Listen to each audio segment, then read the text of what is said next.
நேஷனல்ஸ்ல எங்களுக்கு தமிழ்நாடு ரெப்ரசென்ட் பண்றதுக்கு ஒரு சான்ஸ் கிடைச்சது. ஆனா அதை எங்க கிட்ட இருந்து பிடிக்கிட்டாங்க சார். எங்களுக்கு ஃபர்ஸ்ட் இல்ல தேர்ட்னு சொல்லி டிசைட் பண்றாங்க சார். கொஞ்சம் ஹெல்ப் பண்ணுங்க சார். ஒரு வாட்டி பாருங்க சார். சார் தமிழ்நாடு ரெப்ரசென்ட் பண்ணி போய் நேஷனல்ஸ்ல பரேட்ல எனக்கு கலந்துக்கணும்னு ரொம்ப ஆசையா இருக்கு சார். நான் பார்க்குறேன், நான் பேசுறேன். என் பேர் ஹர்ஷிதா சர்மா. நாங்கள் அபில கான்வென்ட்டோட பேஸ் பேண்ட் கேர்ள்ஸ் அந்த பேண்ட் காம்படிஷனுக்காக நாங்கள் ஸ்டேட்லேருந்து வின் பண்ணி சதர்ன் ஜோன் ஹைதராபாத்துக்கு போனோம். அங்கே நாங்கள் ஃபர்ஸ்ட்டாக அடிச்சிருக்கோம். இந்த ஈவினிங் நாங்கள் ஏர்போர்ட்டில் வைஸ் பிரசிடென்ட் சாருக்காக நாங்கள் வெயிட் பண்ணிட்டு இருந்தோம். அவர் எங்களை பார்த்தோன்னே கார்லேருந்து இறங்கி வந்து எங்ககிட்ட பேசினார். நாங்கள் சொன்னோம் எங்களுக்கு வந்து நேஷனல்ஸ் போகிறதுக்கான ஒரு ஆப்பர்ச்சுனிட்டி எங்களுக்கு ஹெல்ப் பண்ணுறதுக்கு அவர் கண்டிப்பாக பண்ணி கொடுப்பேன்னு சொல்லியிருக்காரு. அந்த ஒரு ஹோப்பு தான் எங்களுக்கு இன்னும் இருக்குது.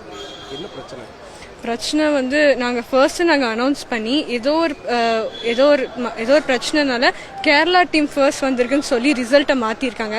அது எங்களுக்கு நேற்றுக்கு தான் தெரியப்பட்டிருக்கு. நாங்கள் ட்ரெயின் டிக்கெட்ஸ் எல்லாமே புக் பண்ணி மண்டே கிளம்புறதா தான் இருந்தோம். இப்போ சடனாக சொன்னதுனால எங்களுக்கு எந்த ஒரு ப்ரையர் இன்ஃபர்மேஷனும் கொடுக்கல, எதுவுமே ஒழுங்காக சொல்லாமல் இது சடனாக மாற்றி எங்களுக்கு எந்த ஒஃபிஷியலான ஒரு இதுவும் வரல. அதனால தான் எங்களோட ஒரு ரிக்வெஸ்ட்